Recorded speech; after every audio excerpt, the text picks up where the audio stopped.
Higit isang buwan pa lamang nang magbukas ang 20th Congress, kasado na agad mamayang hapon ang panibagong balasahan sa Senate Committee Chairmanship. Kasunod dito ng kudita na siyang nagpatalsik kay dating Senate President Cheese Escudero at bumaliktad sa pwesto ng Minority Bloc. Narito ang report ni Jackie Resho. Nakatakda ng pag-usapan at pagbotohan ang mga bagong mamumuno ng mga komite sa Senado mamayang hapon kasunod ng pagbabago ng Senate President. Sa panayam sa programang Damdaming Bayan, sinabi ni Senate President Tito Soto na ang napag-usapan pa lang ay nais ng karamihan sa Senado maging chairman ng Blue Ribbon Committee si Senator Ping Lacson. And then, merong mga tatlong committee na pinag-uusapan as of last night. So, baka yun, mga pag-usapan namin at ibotohan namin mamaya. Pero definitely, yung Blue Ribbon, nung una nga, may kukonsider namin at tinatanong namin kung baka si Pia Cayetano o si Kiko Pangilinan o si Risa Ontiveros. Pero si Risa mismo, siya ang gusto niya, si Senator Lacson ang mamuno Di ba?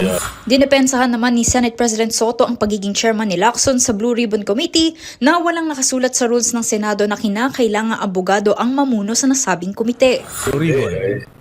Sa mga, siguro sa hindi nakakaintindi.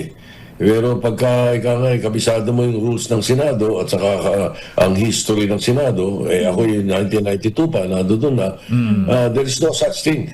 There's nothing in the rules that says that the Blue Ribbon chairman should be a lawyer. Okay, ito nga.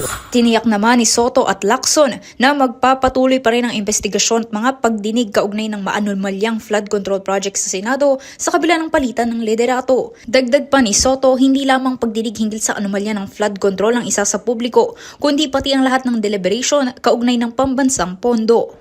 Sa Blue Ribbon, tuloy yan. Hindi lang basta yung flood control. Pagdating doon sa aming mga usapan kay Senator Gatchalian, who we will be retaining as chairman of the Committee on Finance, gagawin namin open to the public ang deliberations ng budget. Lahat ng departamento, dapat yan open. Tapos, pagdating sa BICAM, Ayan. open din. Nung nag-uusap kami ni Presidente nung mga over a week, almost 2 weeks ago, kita kami sa isang event doon sa libing ni Judy Rojas. Inangako ko sa kanya, live streaming, ilalagay ko yun. Inilagay ko yun Live streaming dapat, pati sa BICAM. Ayan. Whether big BICAM or small BICAM, naka-live streaming yun. Hindi natin pwedeng hayaan nangyari noong 2025. Samantala, sinabi naman ni Senator Lacson sa panayam sa 2x2 sa DZRH na napagkasundoan nila ni Senate President Soto na bibigyan pa rin ng komite ang minority ng Senado at hindi sila aapihin. Nga kami kahapon, all 15 of us, para pag-usapan yung ano bang way forward. So, ang unang pinag-usapan namin doon, siyempre, wag nating apihin yung minorya. Bigyan din natin sila ng share ng mga committees at kaya lang, siyempre, priority na mamili as a matter of tradition, priority mamili naman yung nasa majority. Para sa MBC TV Network News, ito si Jackie Resho ng DZRH, una sa Pilipinas, una sa Pilipino.